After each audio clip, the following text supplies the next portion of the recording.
ان الحمد للہ رب العالمین والصلاة والسلام علی رسول الکریم اما بعد۔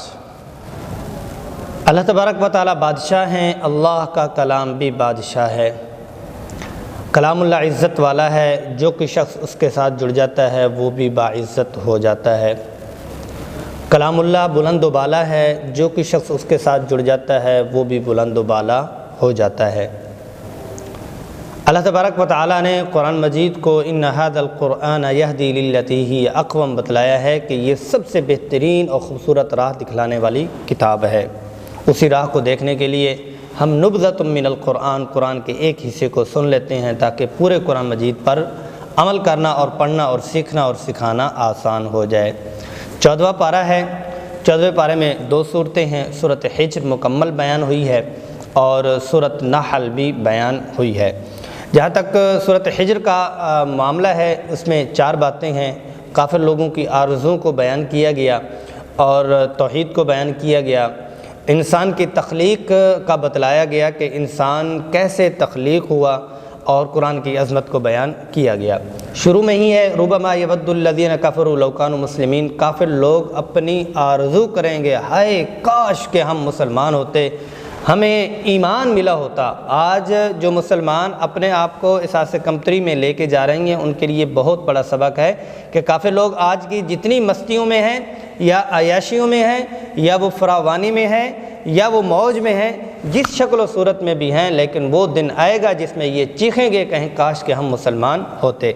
انسانی تخلیق کا بتلایا گیا کہ انسان کو اللہ تبارک و تعالیٰ نے کیسے من صلصال من حمأ مسنون، ایک مٹی سے بنایا اور کھنکھناتی ہوئی مٹی سے بنایا۔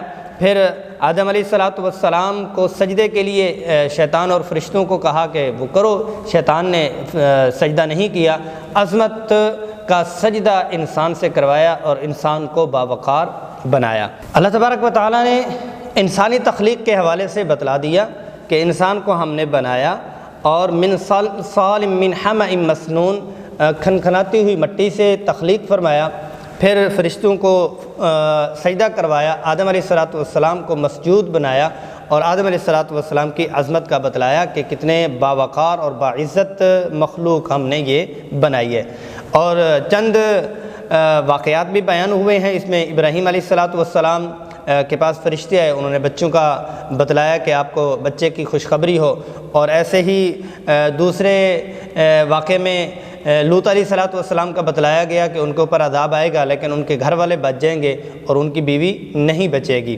اور اصحاب الحجر کا بنایا، قوم مراد اس سے قوم سمود ہے کہ ان کے اوپر اللہ کا عذاب آنے والا ہے۔